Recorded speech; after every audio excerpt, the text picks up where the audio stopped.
Halito. How's everybody doing tonight? Peace to everybody tuning in the chat.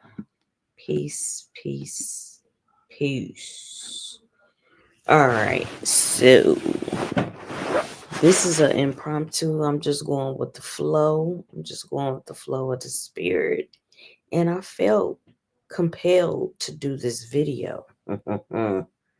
Oh, yeah. Because I see a lot of shit going on, y'all. And I got to represent for us. So I'm going to be sharing some things on the Star Nations. All right. Now, we have some good AI tools. And shout out to Seven Bomar with Sybil. But I saw this video of this dude, and he was asking GPT some shit, right? And even though I know the AI thing is an intelligence, but it's also going off of information that has been fed to it.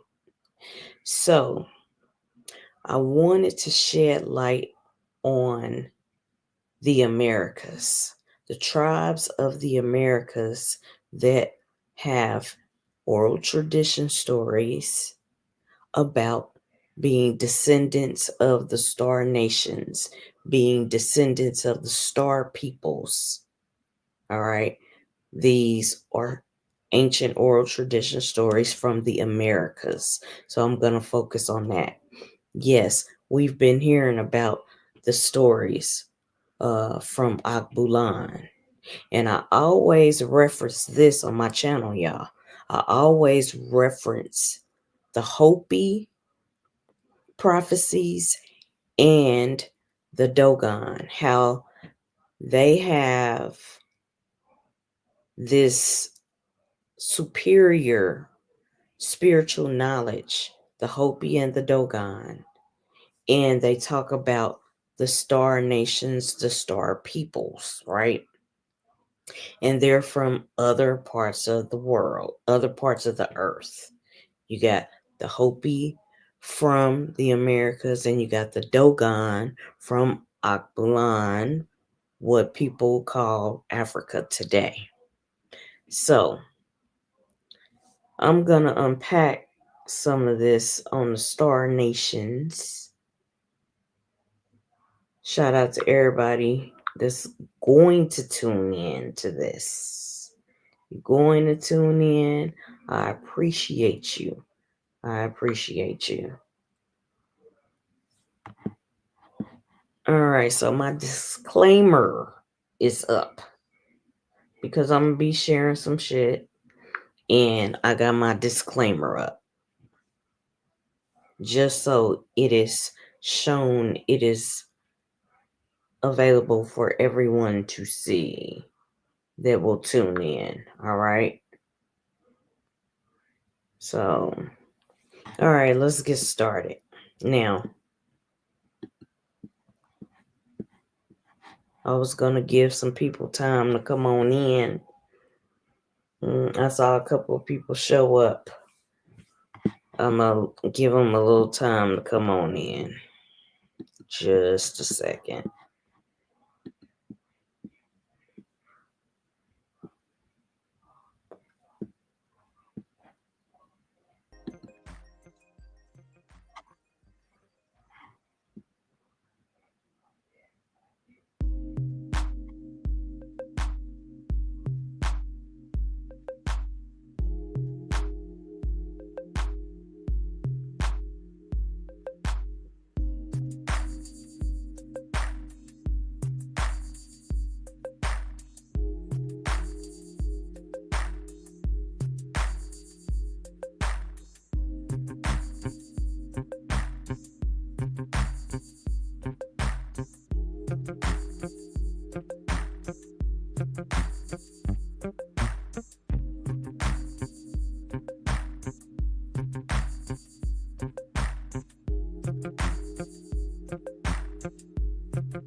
All right, y'all. All right. So, my disclaimer is up. All right. Now, all right. The Star Nations. Who are the Star Nations? Who are the Star Nations? So I'm just share a couple of things just to give y'all the other side of the coin, so to speak. All right. The other side of the coin.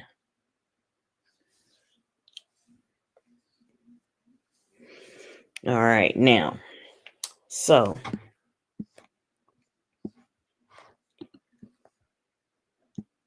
all right, with the Hopi.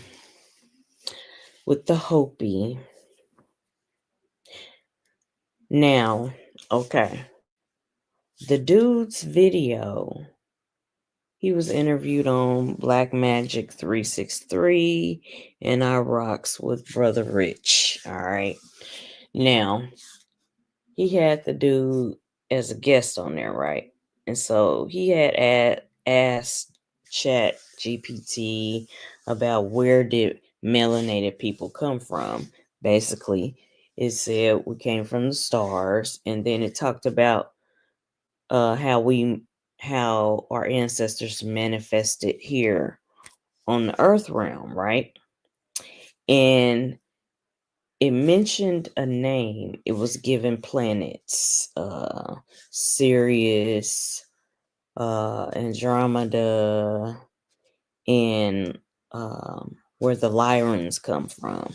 But it said a name, Anahazi. And I jumped up because I have spoken about the Anasazi, which, forgive me, I know some people view it as a derogatory name, but I will say the Hopi and the tribes that are connected to the Hopi. Much respect. Now, let's look at this with the Anasazi. All right. Let's look at this, right? Now, some view it as the ancient peoples or the ancient ancestors. Some view it as the enemy ancestors.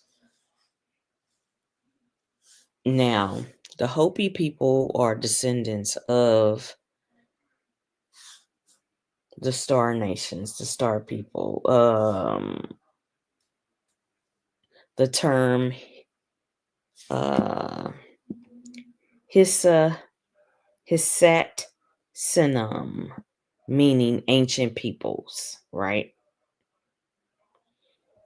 Ancient peoples.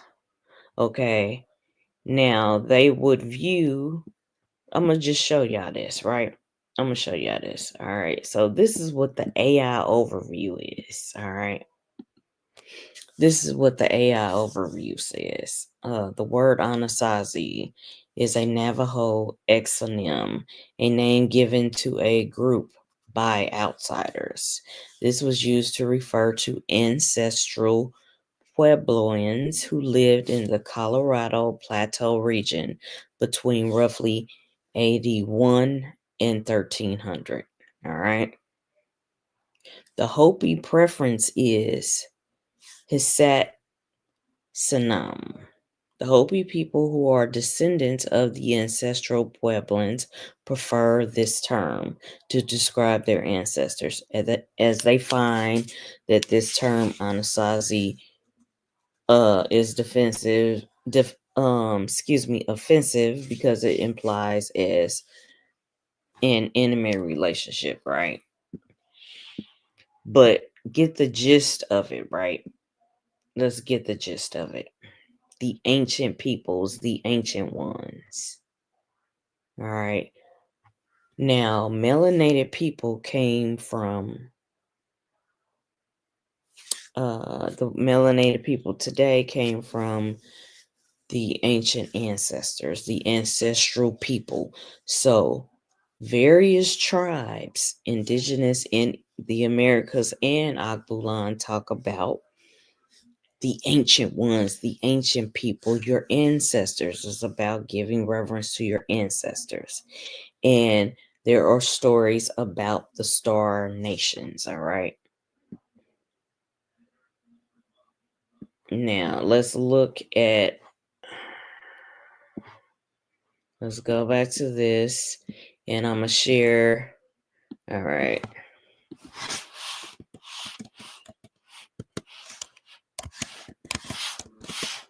And I'm going to play a little video.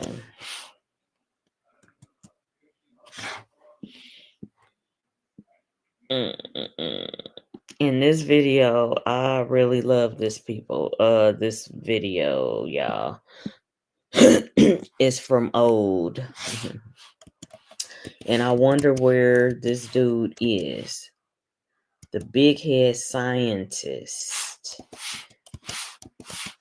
The video about the red and blue star Kachina.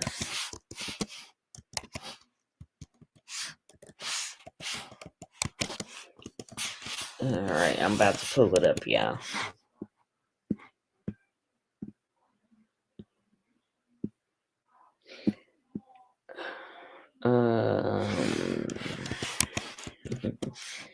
Yeah, this was a oldie but goodie, and I'm gonna see if they have taken it down. Let me see if I can find it, y'all. Give me a second.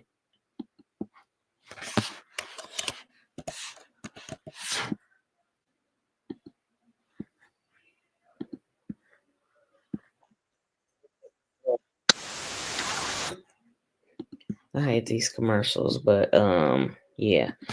I'm about to pull this video up because it's on my mind right now. Big head scientist.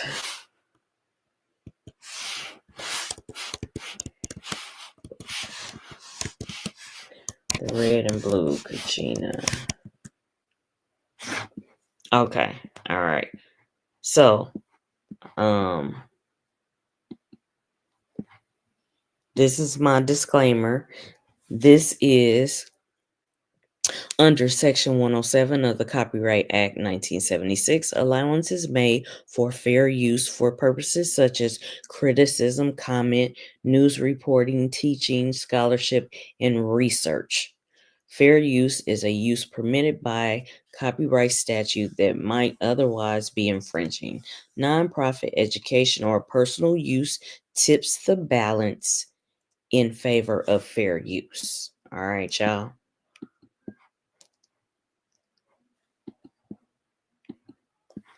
All right. Let me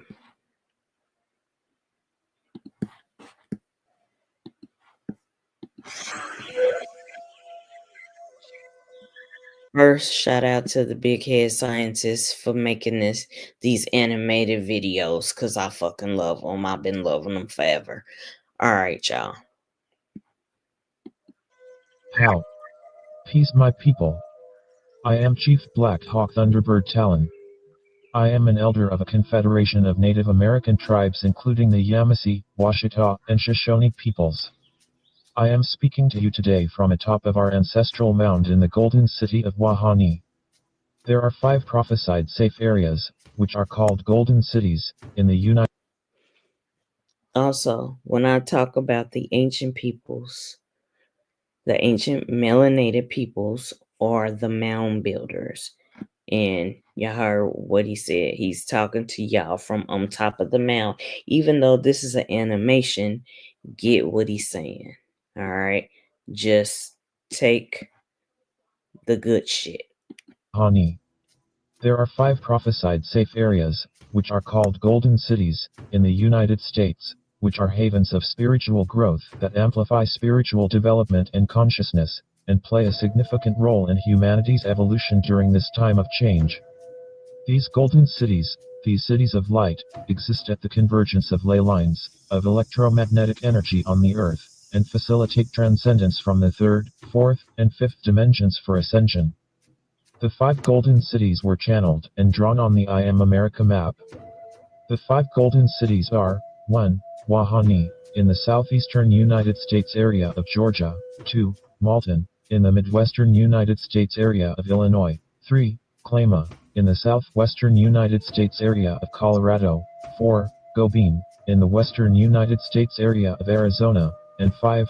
Shalaha, in the northwestern United States area of Montana. We call our Confederation of Native American Tribes the Star Nation or Star Family. The Star Nation or the Star Family. Because each tribe, each race, came from a specific star constellation, and a specific group of planets, prior to coming to Earth. The Washita name comes from the Washita River, a river rising in northwest Texas and flowing across Oklahoma to the Red River, where the Southern Cheyenne Native American tribe lived. The original name for Washita is Washa. The Washa were a tribe that lived with the Jawasha, meaning raccoon people, thus the slang for dark-skinned woolly-haired people being called coons. The name Washita is a derivative of the name Wichita, as in Wichita, Kansas. The name, Washington, of George Washington, was stolen from the word Washita, as a way to usurp the true indigenous Native American Moors. The first president of the United States under the Articles of Confederation was a Native American Moor named John Hanson. The name of the Yamasee tribe comes from a Muskogee word meaning gentle, tame, quiet, ancient people. The Yamasee tribe of Native American Moors are a branch of the Olmec Moors, also known as the Mound Builders. Okay, so this, I will say this disclaimer. A lot of indigenous people do not refer to themselves as Moors or Moors, but even in the Empress Verdiaces, in her book Return of the Ancient Ones, she does, well, people or people that have claimed to be associated with her have applied and mixed that in there. So I just want y'all to know that the Yamasee, the Washita, and these tribal nations are indigenous peoples, descendants of the ancient mound builders. All right. Descendants of the Itzamaya. All right. But this video, the purpose of this video is get to the star nations. All right. The star nations, the constellations where our ancestors resided before they came to Earth is what the focus of this is. So this is my disclaimer, y'all. The Yamasee built the Rock Eagle Mound in Eatonton, Georgia, and many in other states. The Shoshone tribe was the tribe of Sacagawea, the daughter of a medicine man, and was referred to as the Bird Woman, and helped the Lewis and Clark expedition of discovery. Sacagawea later married Ben York, a Malian Moor, who also participated in the Lewis and Clark expedition. Sacagawea and Ben York had a son named Chief Washakie, a Shoshone chief who was a great warrior, from whom I am descended. The Native American tribes have many prophecies about the coming of the star ancestors. All right. All right, this is what I wanted to get to. All right. Many tribal nations have prophecies about the coming of the star ancestors. All right. Prophecies about the coming of the star ancestors, the celestial family, the Kachina. It is said that the coming of the blue star Kachina, and that the purifier, the red star Kachina, would come shortly in time from the heavens. The blue star Kachina would physically appear in our heavens, which would mean that we were in the end times. In the final days, we will look up in our heavens and we will witness the return of the two brothers who helped create this world in the birthing time. One brother is the guardian of our North Pole, and the other brother is the guardian of the South Pole. In the final days, the blue star Kachina will return the Earth to its natural rotation, which is counterclockwise. The twins will bring many of their star family with them in the final days. After the arrival of the twins, people will begin to vanish before your very eyes like smoke. Others will have great deformities, both in the mind and upon their bodies. There will be much confusion. Confusion between sexes, and children, and their elders. Life will get very perverted, and there will be little social order. In these times many will ask just to end their misery. This will all be leading up to the coming of the seven thunders. The seven thunders, or the seven plagues, have been recorded by the ancients and passed down for thousands of years as a sign of the coming of a new era, the sign of the end of the present world ruled by evil, and the resurrection of the ancient mysteries rising again. The first thunder will be the sign of much starvation, sickness, starving children, homelessness, and diseases. This has already passed and continues. The second thunder will be the sign when the sky becomes sick with holes in it, holes in the ozone layer, that look like sores, lung disease will spread, breathing problems will occur, the water will be polluted with little bacteria devils in the water, sea animals will be dying, and fish will be trying to get out of the water because the water will have become polluted like death to them. The third thunder will be the sign when many new species mutations will occur in animals, crossbreeding in species, death of frogs, honeybees disappearing, and many deformities in humans will multiply resulting from genetic splicing and cloning. The fourth thunder is called the sign of twins, when havoc occurs from pole to pole, and religious, moral, and financial structures break down.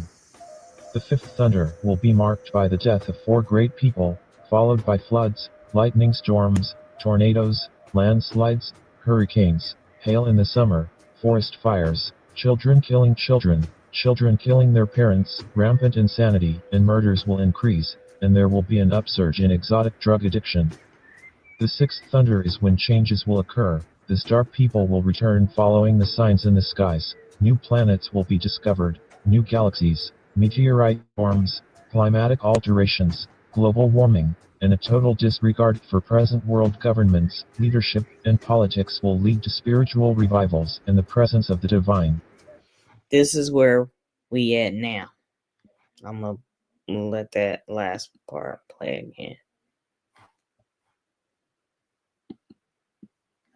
People will return following the signs in the skies. New changes will occur. The star people will return following the signs in the skies. New planets will be discovered. New galaxies, meteorite storms, climatic alterations, global warming, and a total disregard for present world governments, leadership, and politics will lead to spiritual revivals and the presence of the divine. The seventh thunder will be the end of the world as you know it, the year 2030, when we enter the forever cycle of the fifth world, when in one morning, in a moment, we will awaken to the red dawn, the sky will be the color of blood, and after a time, we will again walk with our brothers from the stars, and rebuild this earth.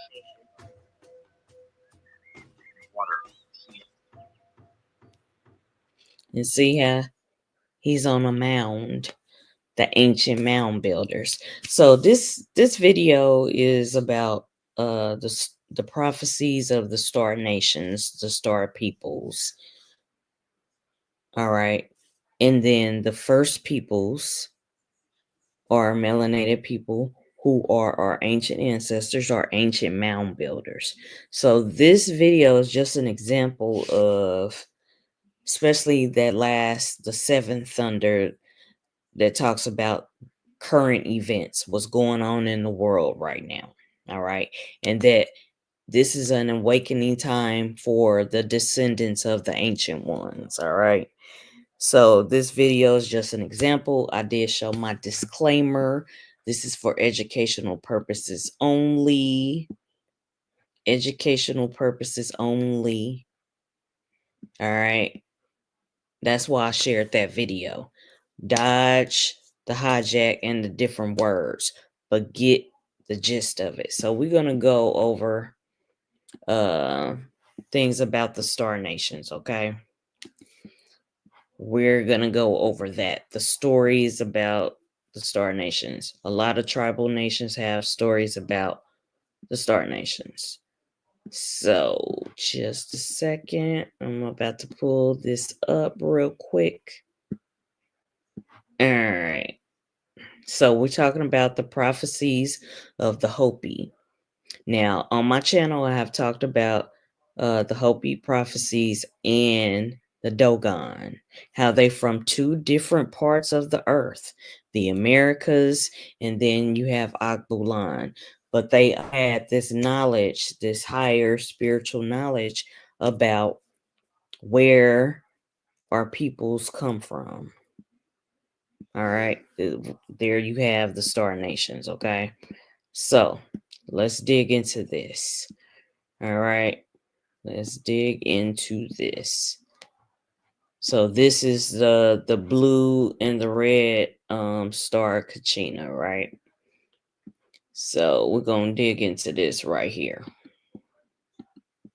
Where it go? Okay. All right. Oh no, we not losing no connection. We ain't losing shit. All right, they trying to fuck with this. This is educational purposes only, okay?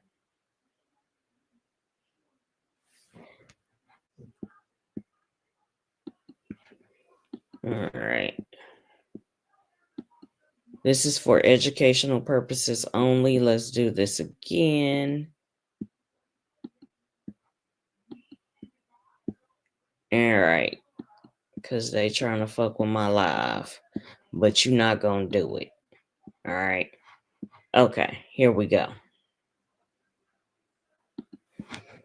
All right. Now. All right. This is just talking about the Hopi. All right.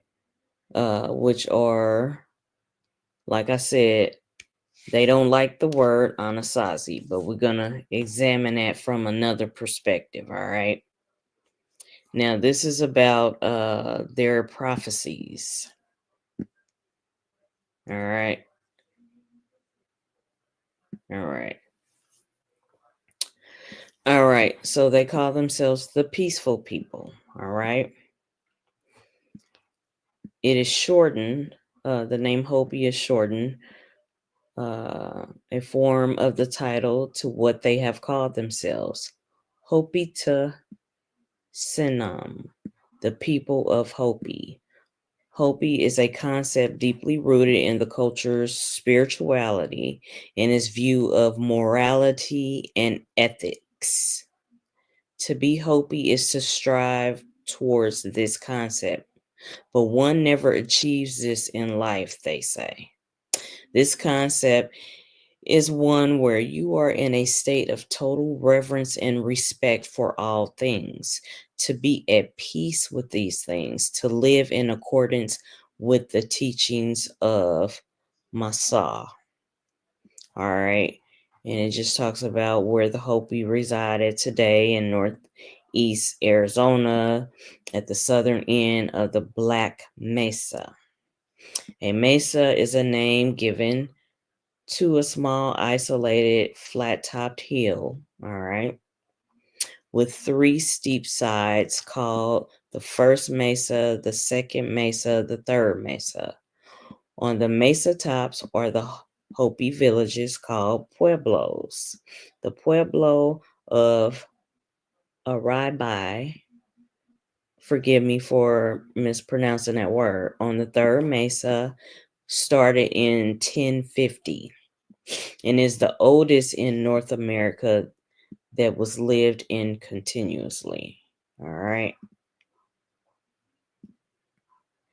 Now, it just talks about evidence suggests that the Hopi consist of the descendants of various groups that entered the country from the north, the east, the south, and that a series of movements covered a period of probably 3 centuries. All right, perhaps longer.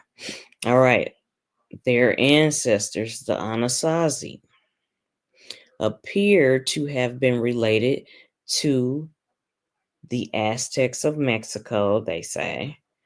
I would say the Maya. All right. And may have arrived in the current location 5 to 10,000 years ago in that time. They have developed an intricate ceremonial calendar that has helped them survive and be strong in a place that will not seem to have enough reliable water to sustain life. So, right here, earlier I read that the ancient people, the Anasazi, they were here from 1 to 1300. All right. But of course, they migrated. So you got to watch things when they say a people are extinct or they just lasted for this period. No, they had descendants. All right. They had descendants. All right. So it also talks about uh the Pueblos to the east, the Hopis, okay.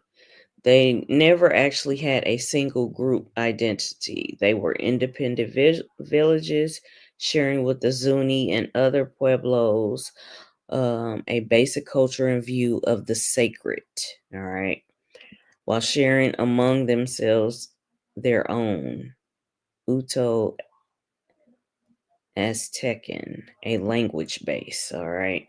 So this is just showing like their homes, all right. But I want to get to the prophecies. That's why I'm here, all right.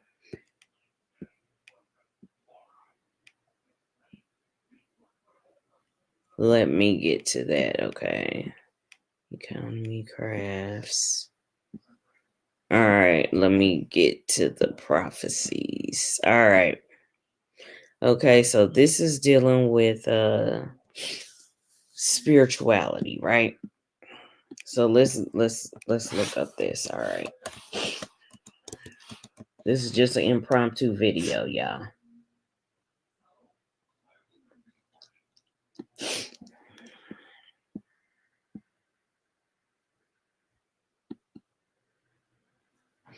And so let me see if they will. Okay. All right. So we are looking at Hopi prophecy. All right. The end of all Hopi ceremonialism will come when a Kachina removes his mask during a dance in the plaza before the uninitiated children, the general public. All right. So this is saying basically, okay, you know how when you go to a powwow, the powwow is for the public to share with the people, to share with the other people in the communities. But ceremony is private, is for the family of the tribal nations, right? And so this is saying that when things are reviewed, revealed, like the secrets are being revealed. Like this is the coming of the star peoples, the star nations, all right, in which a lot of tribal nations have these stories and prophecies about the star peoples, the ancient people, the star nations, right? So then it's saying that this is going to be like the end of an age or the end of a cycle when uh, a Kachina removes his mask during a dance in the plaza before uninitiated people, before the public, uninitiated children. And they're calling them children because the rest of the world is, well, not everyone, but there is a masses of people that are not awakened. They're uninitiated. They're like children. They're babies. They're not spiritually adults. All right. All right. For a while there will be no more ceremonies. No more faith. It's talking about how I showed that video, how it just talks about the seven thunders, how in the quote unquote end times is just talking about the end of a cycle, the end of an era, the end of an age. All right. And then there's gonna be a new. All right. A new. All right, it says then a rabbi will be rejuvenated with its faith in ceremonies. So after a period, people gonna be, we already been through this, y'all, where this world has been perverted. It's a lot of like sexual confusion and a lot of stuff going on, right? And a lot of people have lost their faith in their ancestor spirituality and culture, etc. But there's going to be a time when there is a rebirth, a resurrection, a rejuvenation of spirituality ceremonies. This is where we are today. People are waking up to their genealogy, to their ancestor spirituality and culture, learning their ancestors' tribal languages, and all of that, right? It says marking the start of a new cycle. All right. And all right. It said that this will be started by those people who first revealed the light, the divine wisdom or intelligence in the other old countries. All right. All right. Now it's saying as we know it, meaning the corporation, the way of how they did things, the old ways of how this fucked up system has been ran, that whole paradigm is going to be destroyed. All right. And it's talking about it's going to be like different catastrophes, that things that have happened. We've had the wildfires. I already told y'all about that. The quote unquote age of Aquarius. Aquarius is an air sign. Some people get it fucked up and twisted, thinking that Aquarius is a water sign, but it is not. It is an air sign. And with the wildfires, the smoke, inhale, the things in the air, fucking with your breathing, things of that nature, right? Things with air. You're gonna see people in their ancient cultures, they're going to be talking about like the spirit of the wind or different parts of a spirit of the wind will also be likened to the Holy Spirit type of thing. It just depends on what spirituality and culture your ancestors come from or what you relate to. So things with the air, right? It just talks about how there's going to be a lot of radioactivity and etc. And it's saying that the Hopi, and this is also can be used as a metaphor for the spiritually initiated in every tribal nation in the Americas and in the earth. All right. The spiritually initiated of all these different tribal nations, especially the melanated tribal nations, right? In the Americas. I'm focusing on in the Americas, but this also includes on the earth, the melanated nations on the earth, right? It's just talking about how all this stuff will happen.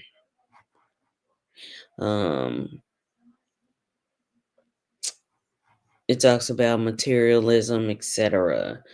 But it says those who are at peace in their hearts already are in the great shelter of life. There is no shelter for evil. Those who take no part in the making of world division by ideology are ready to resume life in another world, be whatever color they are. It's saying that they all are one, brothers, all right? Sisters, all one, all right? It's talking about a spiritual war, right? Spiritual conflict with the material matters. Material matters will be destroyed by spiritual beings who will remain to create one world and one nation under one power, that of the Creator. All right, let's highlight that. This spiritual war, this spiritual conflict is with material matters. Material matters will be destroyed. Like people will start to focus on what really matters. All right. And it's saying that this material shit is gonna be destroyed by spiritual beings who will remain here to create one world, one nation under one power, and that is the creator creatress. All right, great spirit, great mystery. Every tribal nation has a name for great spirit, the source of all things, right? It's just saying that time is not far off. It's gonna come when the Sasquatch, the blue star. That's why I showed that video. The blue star Kachina dances in the plaza and removes his mask. He represents a blue star, far off yet invisible, which will make its appearance soon. You know how they discovering new planets and star constellations, etc., and how the Hopi and the Dogon had knowledge about the constellations and the stars. Our ancient ancestors of the Americas built mounds and different structures in alignment with these star constellations and planets. All right. As over in Alkebulan, there are pyramids in Alkebulan, and these structures line up with constellations. All right. Now, you got to ask yourself, people of the Americas, the ancient people of the Americas and the ancient peoples of Akbulan and other parts of the world have all of these structures that align with the star constellations. It is because they are paying homage or giving reverence, giving respect to the ancestors, the star nations, the star peoples. All right, our great ancestors. All right. So it's just saying that yes, when this blue star, appears, all right, that's just like when the Dogon was talking about Sirius, and this modern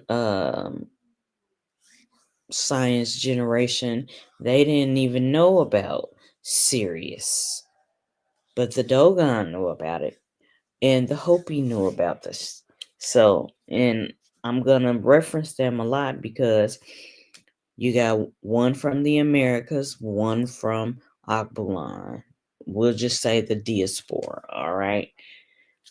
And it's just talking about um how these things will happen, right?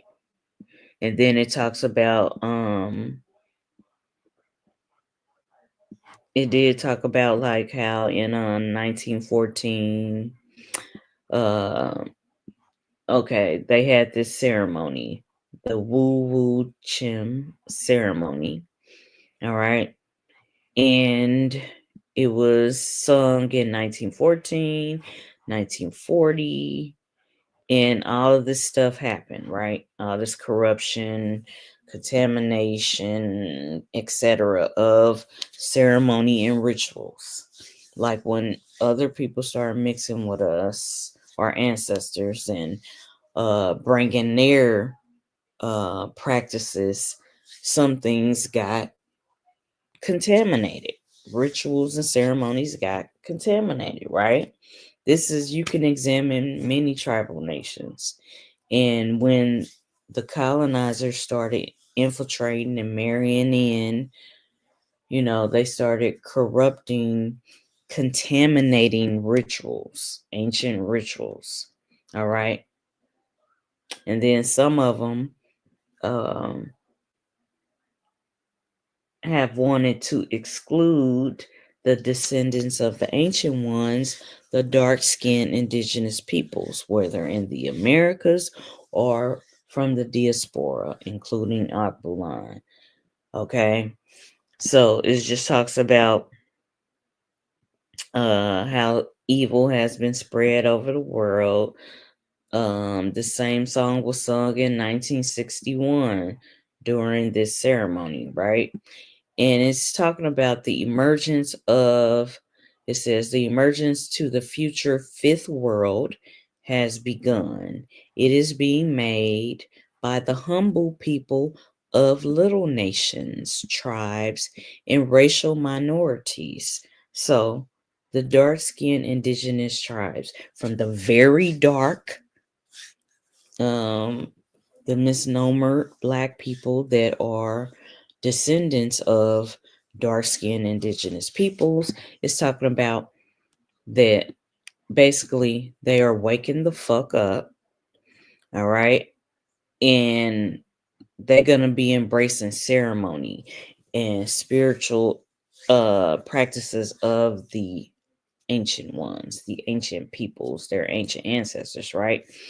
And then it talks about, you can read this in the earth itself. The plants formed from previous worlds are beginning to spring up as seeds, as described in this effects and coming events.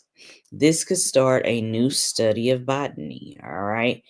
It's just talking about how we've been having these catastrophes, and it's like a period of destruction, so that there can be a rebirth, a resurrection, a renewal of the earth and its inhabitants, the descendants of the star nations, all right?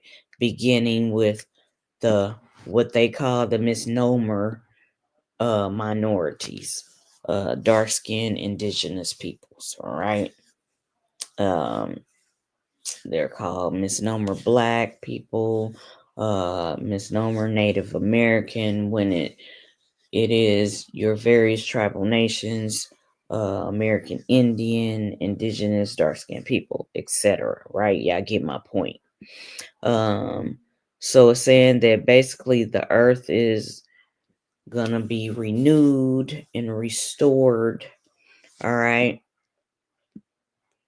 And all these things are popping up.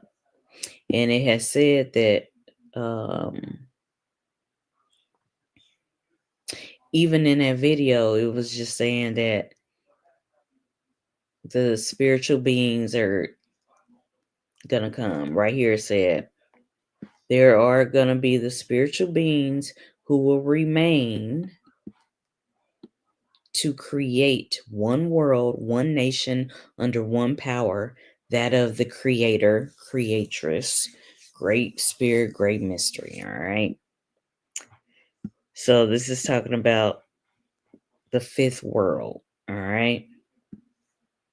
And it is saying that, all right, all these different plants are going to be blooming, etc. These seeds are being planted in the sky as stars. All right. The same kinds of seeds are being planted in our hearts. All of these are the same. Depending on how you look at them, this is what makes the emergence to the next level, the next world, the new earth, which is called the fifth world. All right. Now saying these comprise of 9 most important prophecies. All right. 9 most important prophecies of the Hopis. All right. Connected with the creation of the 9 worlds. These 3 previous worlds in which we lived, the present fourth world, the 3 future worlds we have yet to experience, and the world of uh Taiowa, the creator, and his nephew Sutu Kanang. So they have their stories. See what your tribal nation stories are. I'm looking at this because I want to highlight the dark skinned indigenous people that are descendants of the Star Nations. All right. And this starts with the Anasazi, in which are the ancient peoples, right? And they talk about they're connected to the Maya, some say the Aztec, right? And there are a lot of tribes, especially in the southeast here in the Americas, that have connection to um, these people, these ancient people, the ancient ones, the mound builders, right? All right. So mounds were built from the earth, and then you can also have stone mounds, etc., right? All right, it says the Hopi and others who were saved from the great flood made a sacred covenant with the Great Spirit never to turn away from her or him, both mother and father, because we reverence mother and father. Um, Mother and father made a set it says sacred stone tablets called the Taponi, in which she and he breathe their teachings, prophecies, and warnings. Before the Great Spirit, Great Mystery, hid herself, himself, they placed before the leaders of the 4 different racial groups, the 4 different colors and sizes of maize or corn. Each was to choose which would be their food in this world. The Hopi waited until last and picked the smallest ear of corn, maize. And this, the Great Spirit said, "It is well done. You have obtained the real maize." All right. For all the others are imitations, in which are hidden seeds of different plants. You have shown me your intelligence or your spiritual reverence. For this reason, I will place in your hands these sacred stone tablets, the Tiponi. All right, symbol of power and authority of all land and life to guard and protect and hold in trust for me until I shall return to you at a later day. For I am the first and I am the last. This is the Hopi prophecy that I'm reading. Check out your tribal nation's ancient prophecies. A lot of these ancient prophecies are similar, very similar. They just have different names in your tribal nation's language. All right. I look at syncretism. Syncretism is how, in a plethora of different spirituality and cultures, there are similar stories. They're just in that tribal nation's native tongue or native language, right? Indigenous language. So it says the great chieftain of the Bo clan, and you can check out your tribal nations clans, led the faithful ones to this new land. All right, the new earth, right? It's just the earth rejuvenating itself. And it said that the spiritual ones, the star peoples, are going to be helping restore this, right? Restore the earth.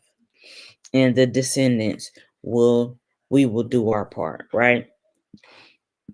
Okay, it says it just is this is a story, an allegorical story, but it has meaning, right?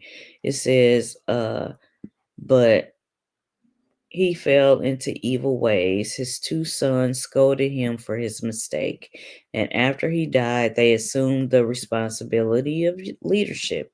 Each brother was given a set of toponi, these writings, right? These symbols or these writings, right?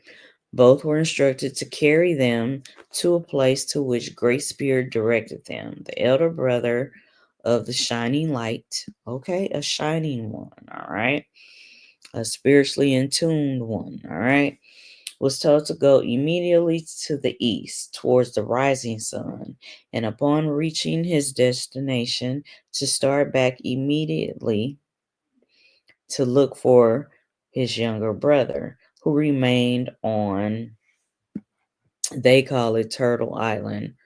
Some people call it Snake Island.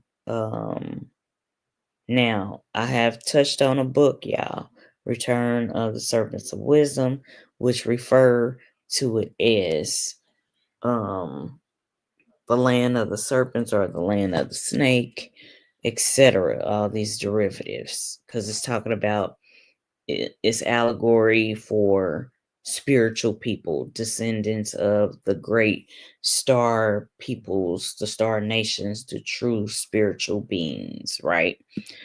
Okay, here we go. Now it's saying that all right. His mission was to help his younger brother to bring about the day of purification, all right? The purification day.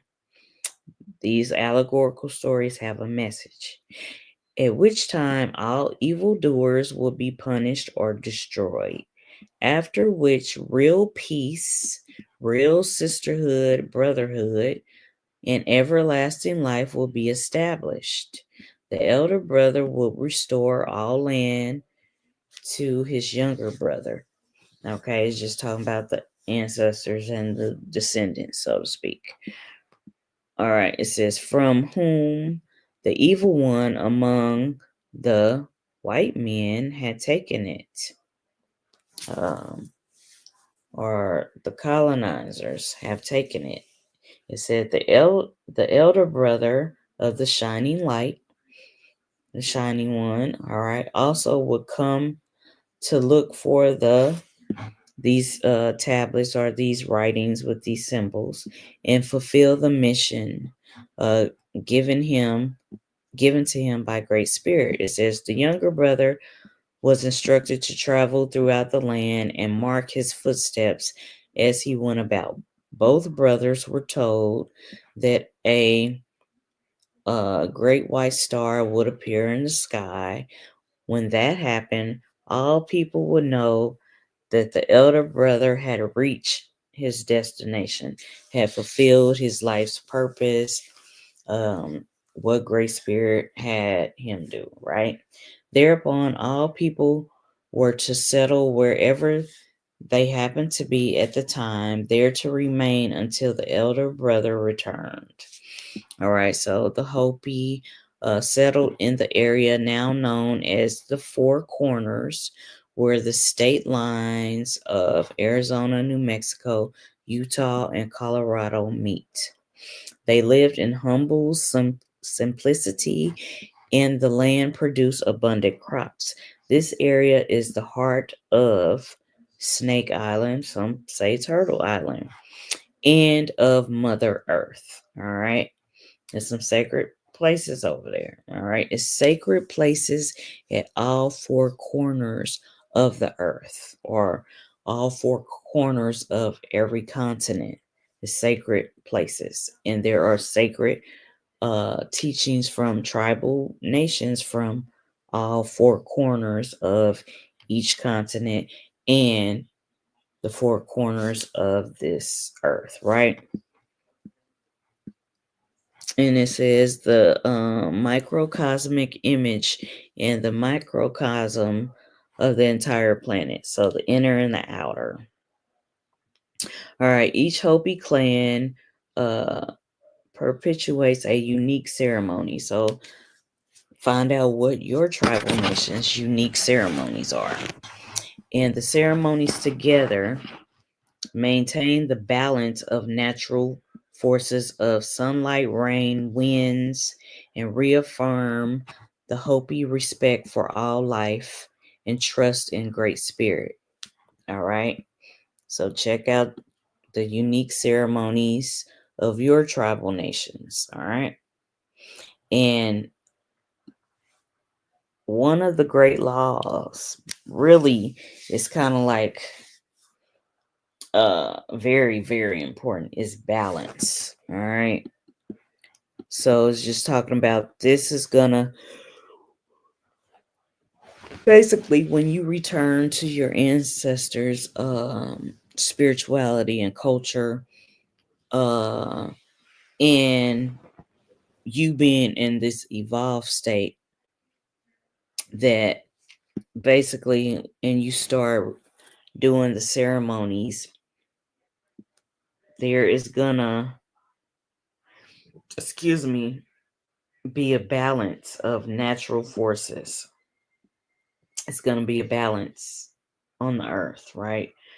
Balance of the natural forces of sunlight, rain, winds, and um, basically the elements here on earth, right? And this is gonna reaffirm when people start embracing their ancestors' spirituality and culture, along with their awakened state, their spiritual awakened state is gonna reaffirm and restore respect for all life and trust in the source of all things, Great Spirit, Great Mystery. All right. It says the Hopi were told that after a time, white men or colonizers would come and take their land and try to lead the indigenous peoples into evil ways, right? But in spite of all the pressures against them, the spiritual people of many different tribal nations, not just the Hopi, but this is giving you an overview, right? We're told that they must hold to their ancient spirituality in their land, though always without violence. All right. Now it should be no violence amongst your family. Now, the only time violence is accepted is if um you defend your land, your family, your spirituality, culture, sacred traditions, your family, etc. Right? It's a time and a place for everything. And it says that you must hold to your ancient spirituality of your ancestors' land, whether that's in the Americas or throughout the diaspora, right? And some people, I know that I have ancestry from across the earth. Um, a lot of my ancestors, what I focus on is the ones from the Americas, all right? Now, and the spiritual ones. Okay, so then it talks about, all right, when he returns to find his young brother, um, the sacred writings, sacred symbols will be placed side by side to show all the world that they are true brothers. So this is a allegorical story also about unity. and coming together to restore balance to not only the earth itself, but to our people, to restore balance, you know, um, having respect for one another, unity in some way, right?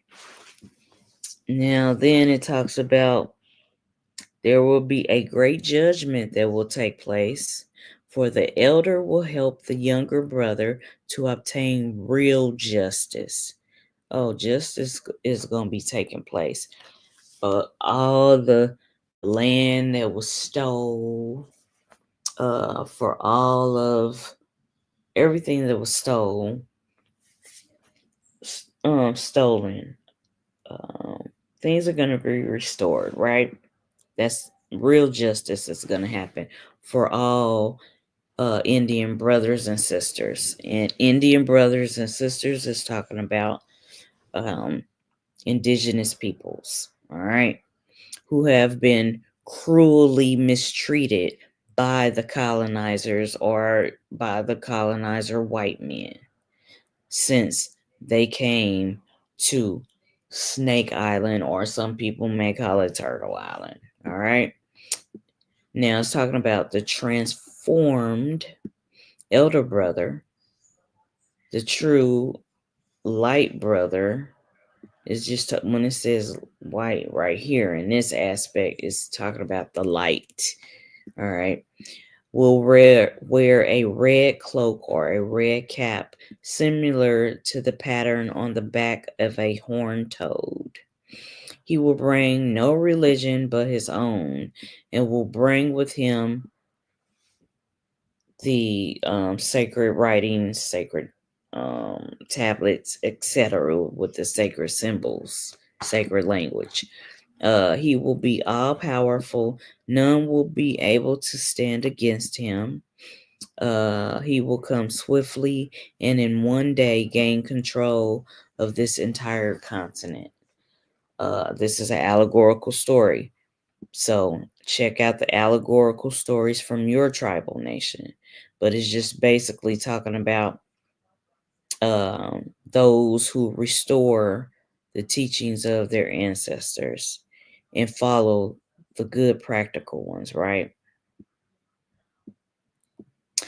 And then it says, if he comes from the east, the destruction will not be so bad. But if he comes from the west, do not get up on your housetops to see, because he will have no mercy. So it's basically just talking about how these spiritual beings that are ancient ancestors from the star nations work with spiritual people from various tribal nations. And it's just talking about, like, up here where I read earlier, a little further up, it was just saying that there's going to be a cycle of destruction, and then there's going to be a cycle of rebirth, resurrection, renewal. All right. The new earth. The restoring of sacred spiritual practices, etc., right? All right. Now, it's and see, they be dodge the hijack. So it's just talking about light in this aspect. Because up here, when it said the colonizers are the white people that stole land, etc., and did evil things, right? But right here is just referring to um, a person that's spiritually initiated, a person that's spiritually in tune, will bring with him two great, intelligent, and powerful helpers, one of whom will have a sign of. Now, this is an ancient symbol, not the way that uh, the evil man Hitler was on, but this is an ancient symbol, right? It according to this, is talking about it's a masculine symbol of purity and a sign of the sun. And everybody has been talking about not only the blue and the red star Kachina, but also the black sun, right? Now it's also talking about the second great helper will have a sign of a cross, and they're saying Celtic cross, with red lines representing the female's life blood. How the female is the life bringer, the womb, the portal to life. All right. Between the arms of the cross. So they're just talking about different symbols, and you may have symbols that represent the masculine and the feminine that are in your tribal nation. So just research that. I'm just doing this as a whole, and how comparing how the Hopi did talk about the star nations, and that we come from the constellations and the stars before we manifested in this earth realm, basically, into this flesh, etc. Right? Your spiritual higher self. All right, then it says the great purification. When the great purification is near, these helpers will shake the earth first for a short time in preparation. After they shake the earth 2 more times, they will be joined by a true light brother.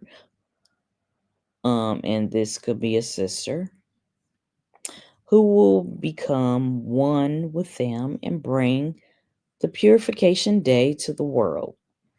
All right. All three will help the younger brother or the younger sister.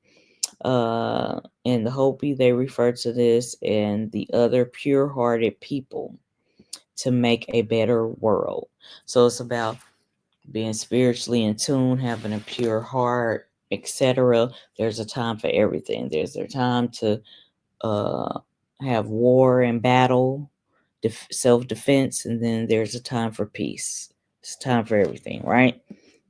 And it talks about in these prophecies, the two helpers are designated by the Hopi um, word for population, all right, the communities, as if they were large groups of people, all right.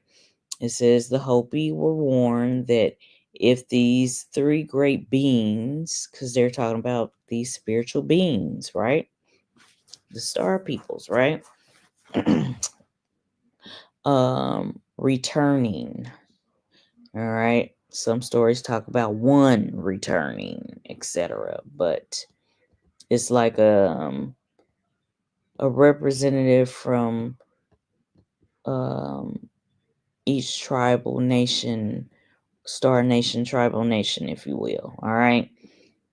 And it talks about if these three great beings failed, terrible evil would befall the world, and great numbers of people would be unalived. However, it was said that they would succeed enough.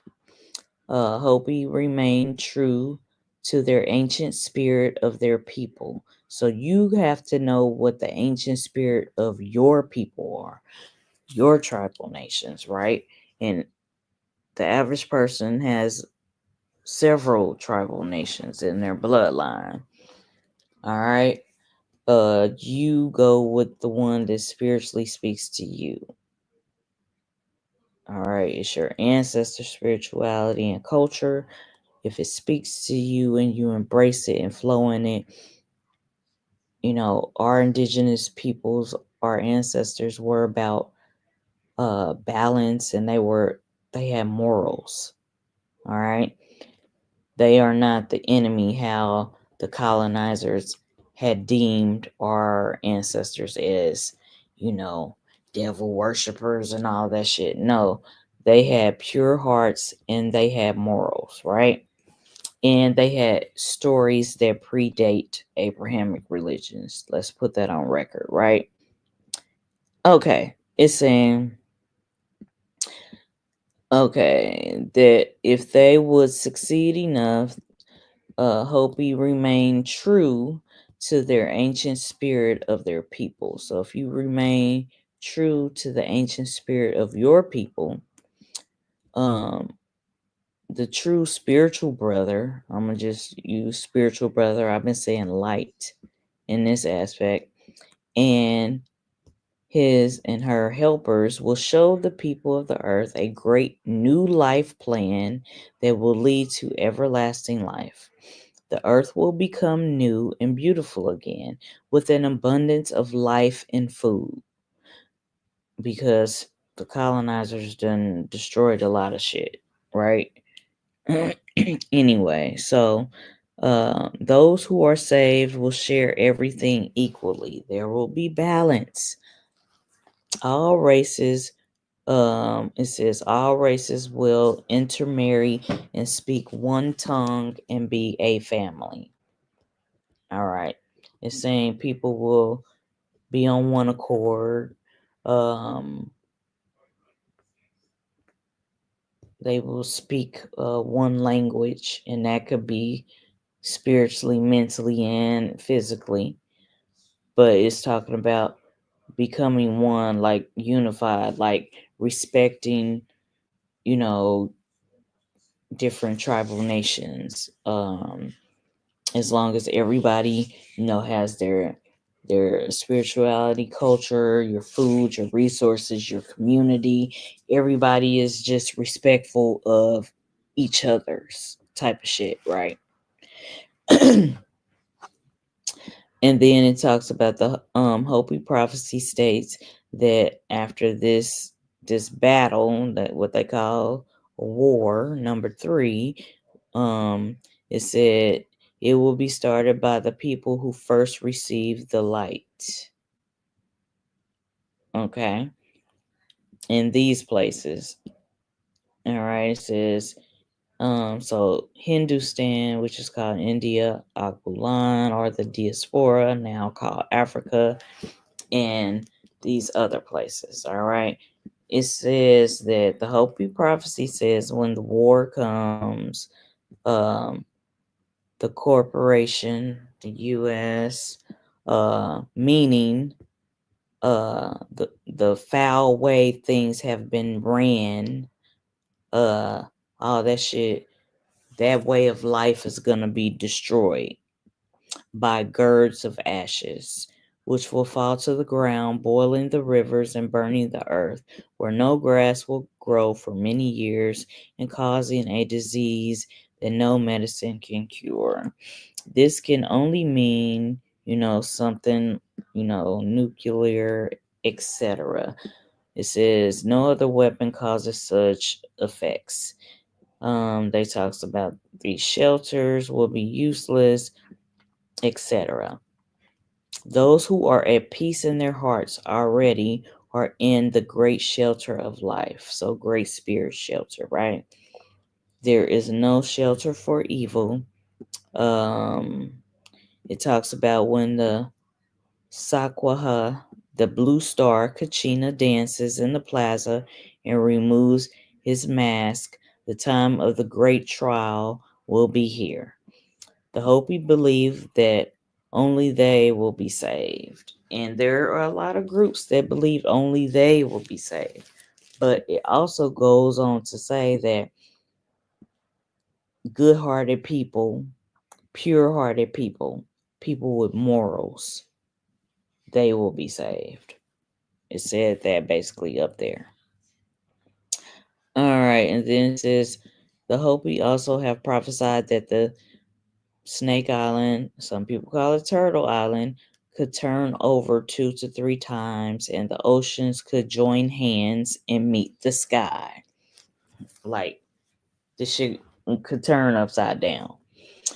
This seems to be a prophecy of a pole shift, is what they're talking about. A flipping of the planet on its axis. The Hopi call this, and see, they describing it in an allegorical story type way. All right. A lot of tribal nations, have stories where they break it down in an elementary form and tell you this elaborate story, but it's describing something deeper or something more practical about life events. All right. So then it's saying that the Hopi call this imminent condition and that of society today. It says Koyanis Kwatsi, which means a world out of balance. And remember, I said one of the great laws is to have balance. All right.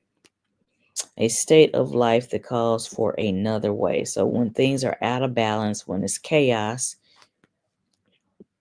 this is a state of life that calls for another way, for things to be restored to balance, right?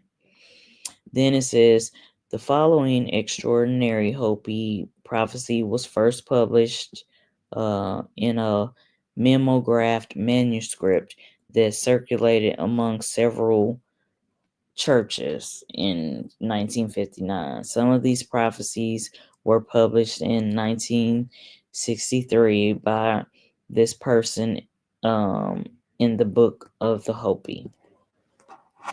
And this is the thing, that's why I said check out what your tribal nation stories are, right? You can compare oral tradition to book stories, right? And it's just talking about these people. The account begins describing how, while driving along a desert highway, one hot day in the summer of 58, this dude stopped to offer a ride to an Indian elder who accepted with a nod. After riding in silence for several minutes, this Indian said, he was White Feather, a Hopi of the ancient Bear Clan. In my long life, I have traveled through this land seeking out my brothers and learning from them many things full of wisdom. I have followed the sacred paths of my people who inhabit the forests and many lakes in the east, the land of ice and long nights in the north, and places of holy altars of stone built many years ago by my brothers, fathers in the south. All right. All right. So, all right, we was talking about the stone mounds and earthen mounds, right? The ancient mound builders, all right? All right, he said, I have heard the stories of the past and the prophecies of the future. Today, many of the prophecies have turned to stories, and few are left. The past grows longer, and the future grows shorter. And now, White Feather, it said that he was dying. His sons have all joined his ancestors, and soon he shall be with them. But there is no one left, no one to recite and pass on the ancient wisdom. So this is kind of like a story about sharing ancient wisdom, ancient stories, oral tradition stories, etc. It says, my people have tried the old ways, the great ceremonies that tell of our origins, of our emergence into the fourth world, are almost all abandoned, forgotten. Yet even this has been foretold. The time grows short. He said, my people await Pahana, the lost um, brother, we'll say the lost light brother from the stars. It's talking about a spiritual brother, a spiritual being, all right, from the stars, as do all our brothers in the land. He will not be like the white men or the colonizers we know now, who are cruel and greedy.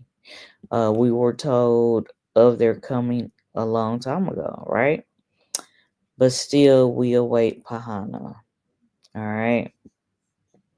Okay, it's talking about that he or she will bring with them the symbols and the missing piece of the sacred writings or tablets now kept by the elders, given to him when he left. All right. That shall identify him as our true spiritual brother. All right. Then it says, the fourth world shall end soon, and the fifth world will begin. It's like the destroy of the old and the rebirth of the new, right? Life goes in these cycles, seasons, cycles. All right, it says, um, the fourth world shall end soon, and the fifth world will begin. This the elders everywhere know.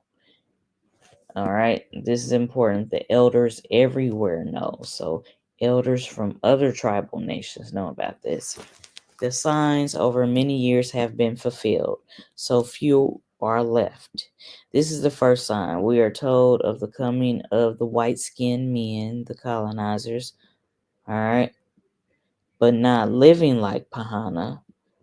They were not living by good spiritual principles and balance. They were not. Um because they took land that was not theirs. The colonizers, and men who struck their enemies with thunder. Then it says, this is the second sign. Our lands will see the coming of spinning wheels filled with voices. In his youth, his father saw this prophecy come true with his eyes. The white men are the colonizers, bringing their families in wagons across the prairies. Now, here's the third sign. A strange beast, like a buffalo, but with great long horns, will overrun the land in large numbers. These White Feather saw with his eyes the coming of the white man's cattle. This is the fourth sign. The land will be crossed by snakes of iron. This is the fifth sign. The land shall be crisscrossed by a giant spider web. This is the sixth sign. The land shall be crisscrossed with rivers of stone that make pictures in the sun. This is the seventh sign. You will hear of the sea turning black and many living things dying because of it. All right, it's just talking about the destruction period. But after destruction is resurrection, renewal, rebirth.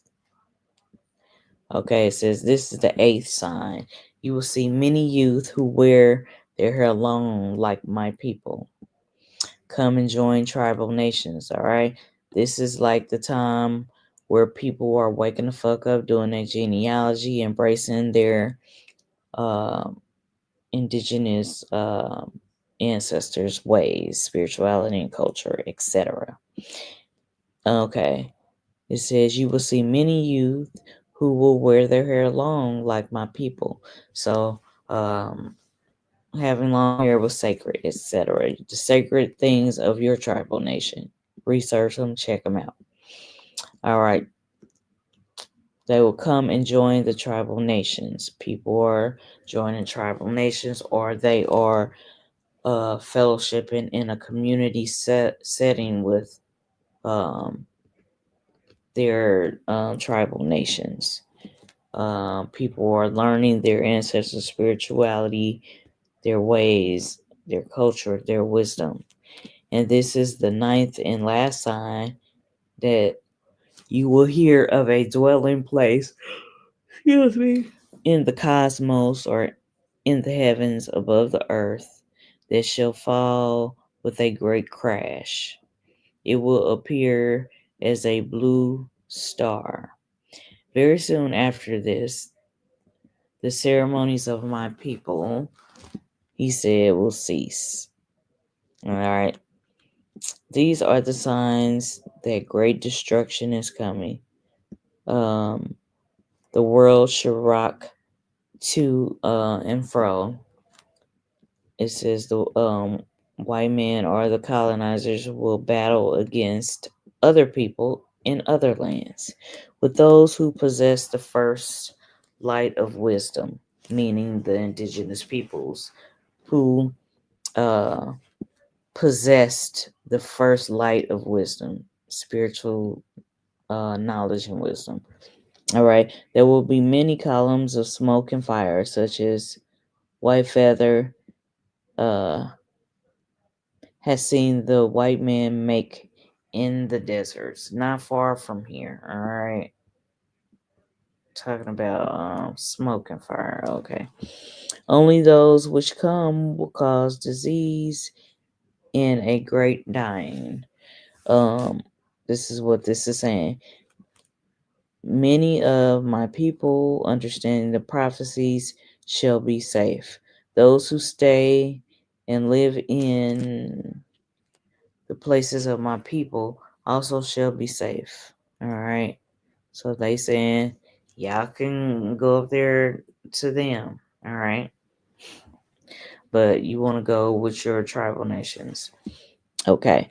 Then it says, many of my people, okay, understanding the prophecies shall be safe. Those who stay and live in the places of my people also shall be safe. So they're saying they will accept good-hearted people, pure-hearted people. All right, that was stated earlier. Okay, many of my people understanding the prophecy shall be safe. Those who stay and live in the places of my people also shall be safe. Then there will be much to be rebuild, to rebuild, and soon, very soon afterward, Pahana will return. She shall bring with him the dawn of the fifth world. He shall plant seeds of his or her wisdom in their hearts. Even now, the seeds are being planted. These shall smooth the way to the emergence into the fifth world. And then it says, but White Feather should not see it. He was given the prophecy. Some elders that have been prophesying stuff or telling you secret spiritual knowledge. Some of them won't live to see this. It's White Feather said he is old, he is dying. He said perhaps you will see it in time. The old Indian fell silent. They had arrived at his destination, and Reverend David Young stopped to let him out of the car. They never met again. Reverend Young, unalived in 1976, so he did not live to see further fulfillment of this remarkable prophecy. The signs are interpreted as follows. It says the first sign is of guns. The second one is the pioneers' covered wagons. The third sign is of longhorn cattle.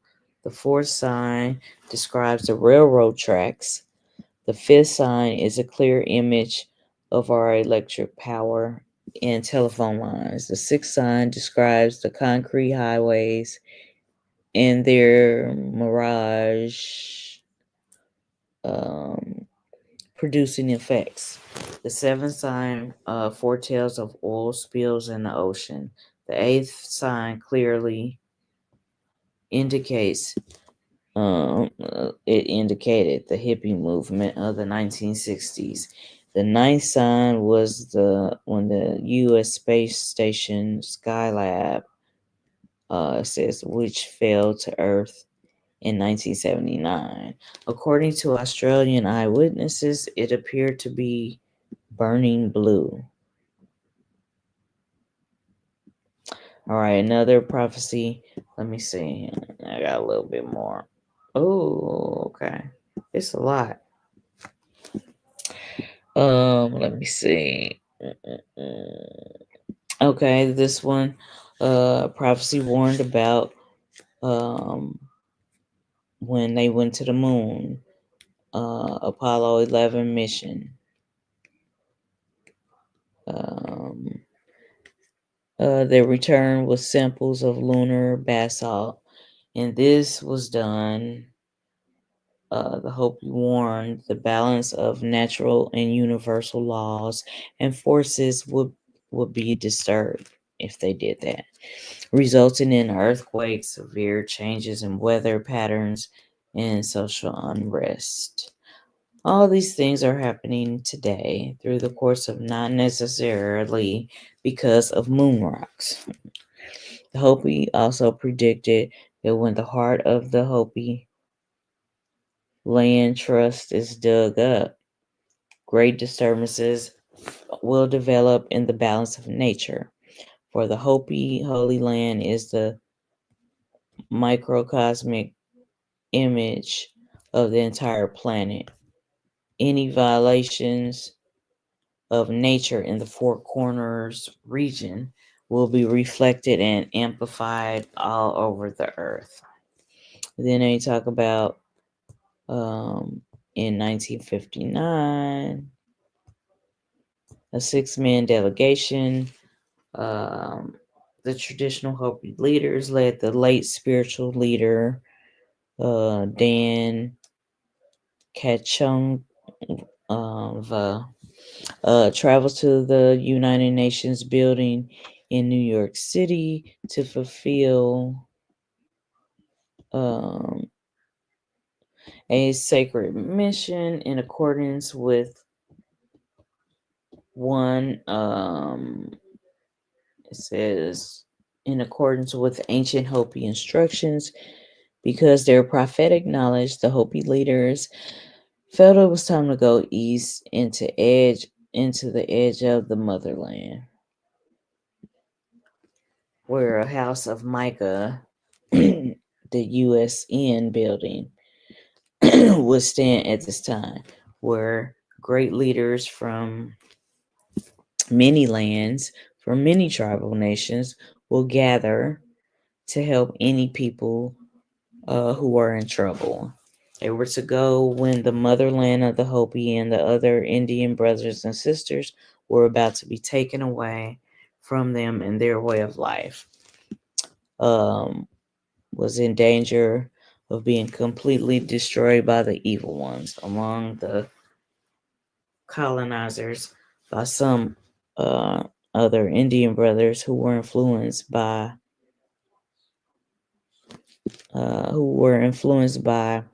the colonizer or the white race. This is a clear and present danger. Okay, I lost my thought. My place. This is a clear and present danger of the betrayal between Indian U.S. treaties, land sales, coal, uranium mining, or destroying the Hopi land and its people, and all other peoples and lands in eventual effect. Okay, I think this is almost it. It's just breaking down all these signs.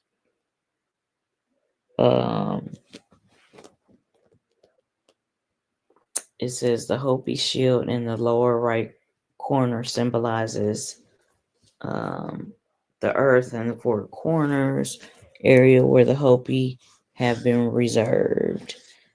The arms of the cross also represent the four directions in which they migrated according to the instructions of the Great Spirit.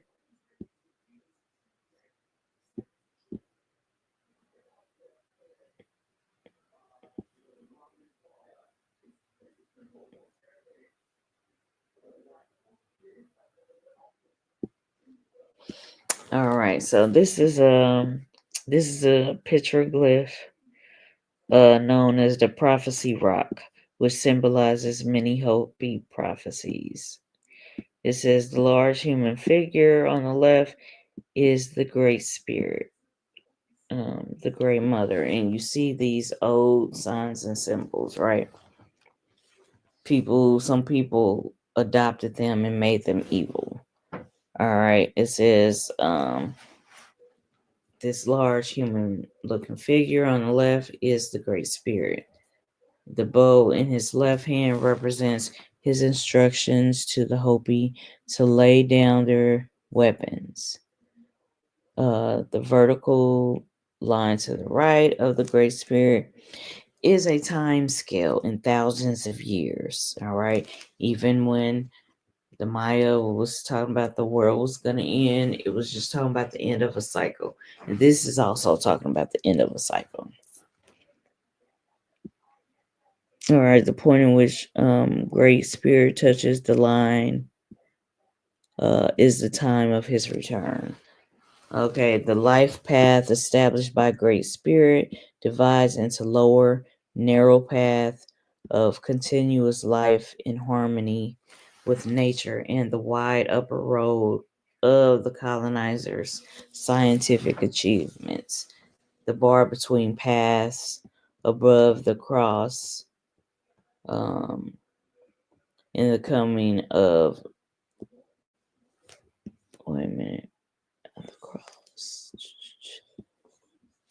Okay, the cross is that of Christianity. The circle below the cross represents the continuous path of life. And then it says the four small figures on the upper road represent one level. The past three worlds, the present, another level. The figures indicate that some of the Hopi will travel the white man's path, having been seduced by his glamour. The two circles on the lower path of life are the great shaking of the earth, with these different WW2, WW3. It says in this aspect, they said that the swastika and the sun and the Celtic cross represents the two helpers of the true spiritual brother and sister. And the two helpers of Pahana. Then it said the short line that remains to the straight path of life is the last chance for people to turn back to nature before the upper road disintegrates and dissipates. The small circle above the path of life. After the last chance is the great purification, after which corn will grow, maize will grow in abundance again when the Great Spirit returns, and the path of life continues forever. The Hopi shield in the lower right corner symbolizes the earth in the four corners area where the Hopi have been reserved.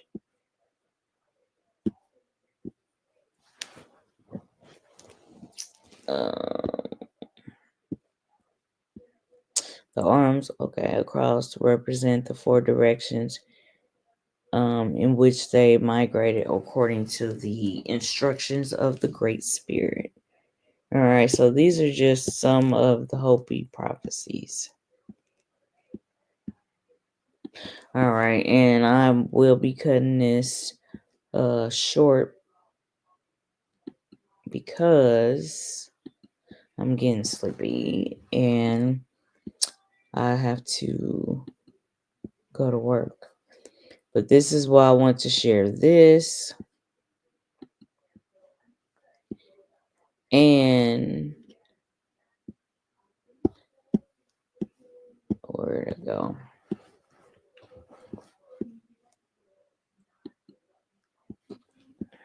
I gotta find it. Okay.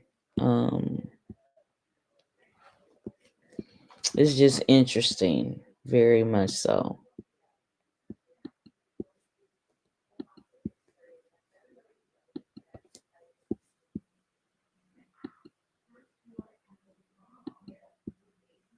Congratulations! It's a bargain. To celebrate We're not showing that. No.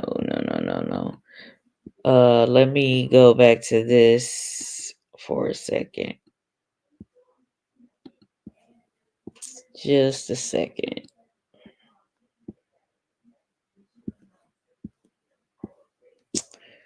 All right, let me see. Where is it at? So, I did some reading. I almost read all of that. It was a lot, but it's in the middle of the night and I'm sleepy. Just a second. So this is why I did share this.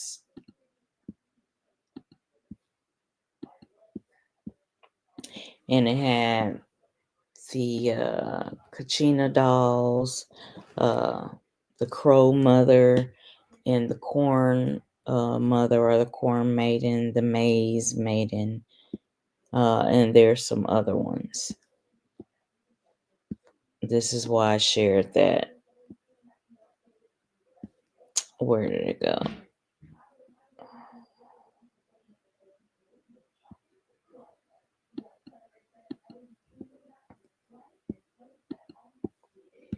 Okay.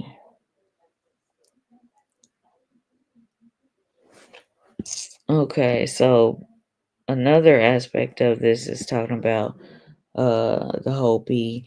There are also other tribal nations that view themselves as Earth's caretakers, right? And I want to show the dolls. They call them dolls, but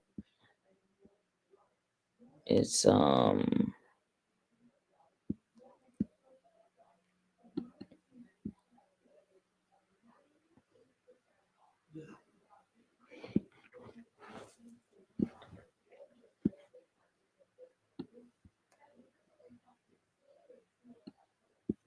okay. It says the precise origin of the Hopi is unknown, although it is thought that they and other Pueblo peoples descended from the ancestral Anasazi, whom the Hopi called the Hiset Sanam, the ancient people. All right, the ancient ones, right? So, where did that go? I had this pulled up, y'all. Okay. So these are just some examples.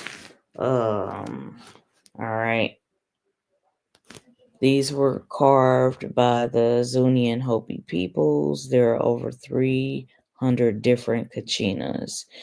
They are generally clothed in masks, in costumes, regalia, to look like men who put on this regalia and honored these Kachina spirits.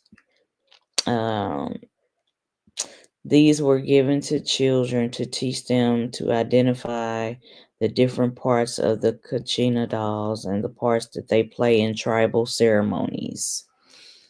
Okay, and it says the Kachinas or gods were beings or spirits, were beings of a great might and power to American Indians. They were known to come down to earth and help American Indians tend their fields, bringing wisdom about agriculture, law, government. They physically interacted with people themselves. Check out your tribal nation stories. There are stories about spiritual beings or spiritual ancestors that taught the people different ways of life. Like we have Selu, we have different derivatives of Selu, which is the great corn mother or the great raven or the great crow mother. All right. And some people, all right, view this as other things. Okay, they helped bring in wisdom about agriculture, law, and government. They physically interacted with the people themselves. There are drawings of them on cave walls. All right. And then it talks about the Hopi speak about the return of the blue Kachina to herald in the fifth age of man. This is not unlike any other culture who await the return of their creator, creatress, or creational force. And they compared it to how people look for Jesus. But that's of Abrahamic religions, baby religions that came way later. All right. And then they also talk about Coco Pelli, which is another aspect of Great Spirit, who is worshipped by many southeastern tribes. He is a humpback flatus. All right. Among the Hopi, he brought the fetuses to pregnant women and took part in rituals relating to marriage. All right. This is dealing with seeds and things to grow. Mu Yingwa is the spirit or the god of germination. Taiwa is the creator god. Okay. And they just describing their words for God. Also, they talk about the land, the water, the air, as well as the spider woman. Ko Yang Wuti, who then created twins. And I've been over this in some of my older videos, y'all. And even on the Enigma Solvers Chronicles playlist, I go over this. All right. About how it was the great mother and she gave birth to twins. Some stories have it as like fraternal twins, the masculine and the feminine, or the feminine and the masculine, or just one or two brothers, etc. It said they made rivers, oceans, mountains. Koyang Wuti then made all organisms. This is like their story of life, their creation story. But most of the men did not obey their gods. So to Ning unalive them with the flood. Okay, this is a drawing. Like they showed on that other page. It's just talking about good people go west to become Kachinas, but there is no absolute connection between the former soul and the Kachina. And then they got some mints down here, where they break down the myths too. And I read some of this. All right, and this is a medicine wheel. Tribal nations have, different things, but it's about core principles, morals, balance. All right.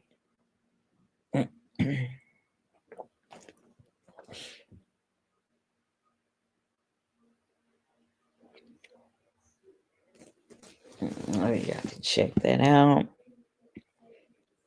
And then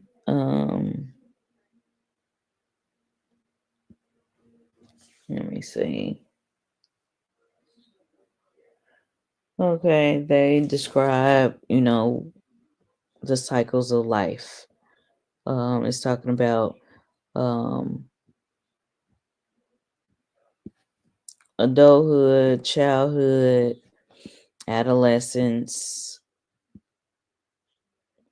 death and rebirth.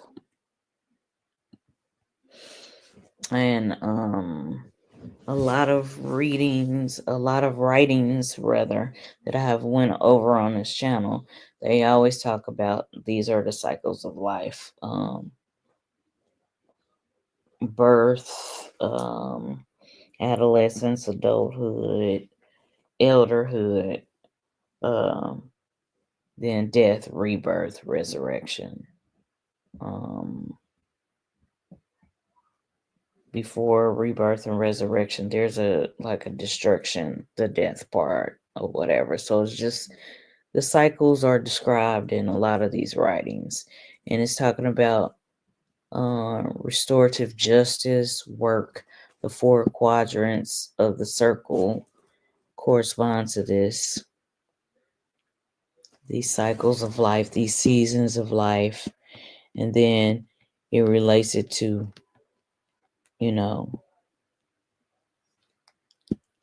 different colors. All right. Okay, they said that adulthood is represented by the white buffalo. That is the north. And the buffalo also represents abundance. Then it says the south represents childhood, the serpent. The west represents the adolescence, the bear. And the eastern direction represents death, rebirth, eagle. All right. In terms of social dynamics, community building, and the use of circles in restorative justice work. The four quadrants of the circle correspond to introductions. So, and I've shared this picture right here. This is in ceremony, and it's looking at the constellations, the things in the heavens, the cosmos. It's referencing that.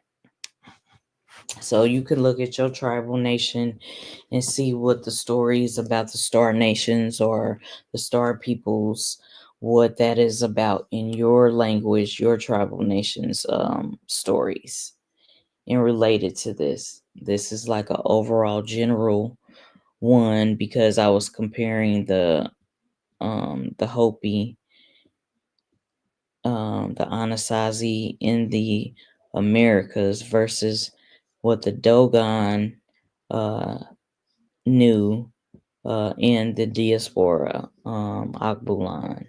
All right. So this is just saying that indigenous people follow the movements of the celestial markers.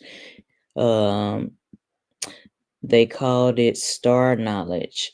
All right. Beyond the land where they lived was the sky, and that beyond were dimensional portals or sky holes. And beyond, there was an area that they called the Ocean of Pitch, where the beauty of the night sky and the galaxy spun out towards them. Beyond that were the boundaries of the universe, and that set along the rim and the boundaries of the universe were four different spiritual groups. Some may say extraterrestrial groups, but we would say spiritual groups, right? From the constellations. And it tells about, where people come from, right? And then it says the Hopi called the Palladians, the Chuhunkan, meaning those who cling together. They consider themselves direct descendants of the Palladians. The Navajos named the Pleiades the Sparkling Suns, or Del Yahye, the home of the Black God. All right. And there are stories that melanated people came from these places in the heavens. The star nations are the melanated spiritual beings that incarnated here, etc. Right? Then it talks about The Iroquois prayed to them for happiness. The Cree came to have come to earth from the stars in spirit form first, and then became flesh and blood. So a lot of stories describe this. So you can check out your tribal nation's stories and see what they say. It says each year a medicine woman or man performs the green corn dance, where he takes 7 ears of corn from 7 fields of the 7 clans to ensure healthy harvests. All right, should be well. Okay. Then it says early Dakota stories speak of the Tayami home of the ancestors as being the Pleiades. Astronomy tells us that the Pleiades rise with the sun in May, and that when you transition, your spirit returns south to the 7 sisters. All right, the 7 sisters. Um, and then you do have like the 3 sisters, which is beans, maize, and squash, or corn, beans, and squash. All right. It says they believe that the mythic mountain is actually the home of the Kachinas. Other tribal nations may reverence not a mountain but a mound, whether it's an earthen mound or a stone mound. It said that these places are sacred. All right. Being home of the Kachina spirits is the place where all the large spiritual beings, they honor their rituals land. All right. It says, we come as clouds to bless the Hopi people. As a quote passed down from generation to generation. You can see what quotes are passed down in your tribal nation. All right. They just show these petroglyphs along the southwest. The serpent people, and then they talk about the ant people. All right, these are just some petroglyphs. Then they talk about the Apaches, the Pueblos, the Zunis, and the Hopis. Have legends about their ancestors emerging from an underground world. Generally after a cataclysmic event. So they went underground until this cataclysmic event passed, as if a cycle in time or another reboot. So there's a lot of stories about, like I said, birth, life, death, rebirth, resurrection, the cycle of life. All right, and they talk about the snake people as a metaphor for human DNA. All right, your DNA. Even though people are waking up and doing their genealogy, there are people doing a DNA test, and there are people studying your fucking DNA. And of course, with spiritual things, it's about your DNA being unlocked, or your first eye being open, things of that nature. That spiritual energy at the root rising to the crown of your head, you being enlightened, spiritually awakened, etc. All right. And so they talk about the eye of time, or the black hole, which is also considered the womb of the universe, higher consciousness. To rise above is to return to higher consciousness. Then it talks about different portals and stargates, human creation. Talks about the return of the blue Kachina or the star people at the end of this cycle of time. All right. So they just show these some little illustrations. Okay. So this is just just an overview, something to make you look at where your people came from and what are their stories. What are their stories? And this book that we did look at was this one right here. The Hopi Prophecy by Frank Waters. All right. It talks about Great Spirit and the sacred covenant that the indigenous people had with Great Spirit after cataclysmic events, and the different prophecies. So I did read a lot of this.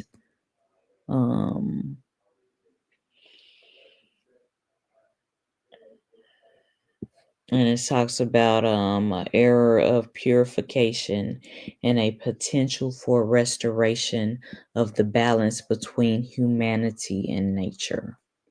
All right. So I'm going to end it on that note. I shared some things on here. Here's my copyright disclaimer again. It was for the sake of research, critiquing, criticism, comment, news reporting, teaching, scholarship, fair use. And I tried to do it respectfully. And go from there. That's what I tried to do. So it was interesting, but I'm about to go to bed. And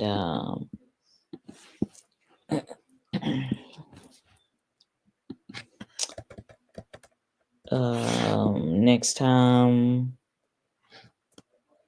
we can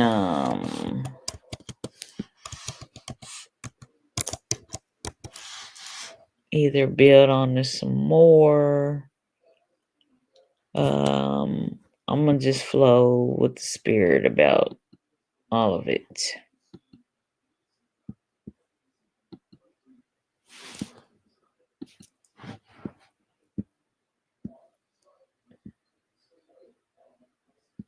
So you might want to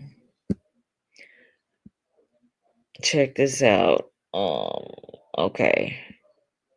The mound builders who built earthen mounds in the eastern United States, southeastern United States. Okay.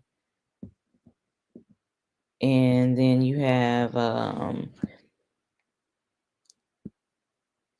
cliff dwellings and pueblos in the Southwest, mound builders. They talk about Adina Hopewell and all of this, and we have talked about this on here and other channels. My other channel, partnership channel. So these are just things to check into, but just check out those stories of your ancestors. And is very interesting about the different prophecies. All right. We got the Anasazi in the Southwest and the mound builders from the Southeast. All right. So it's just very interesting. And it's all talking about having morals, being spiritually enlightened, being in balance, being balanced, spiritually, mentally, and physically, and having morals, etc. All right, y'all. I'm out.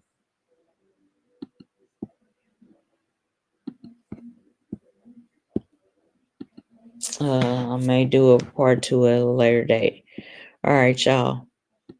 Peace.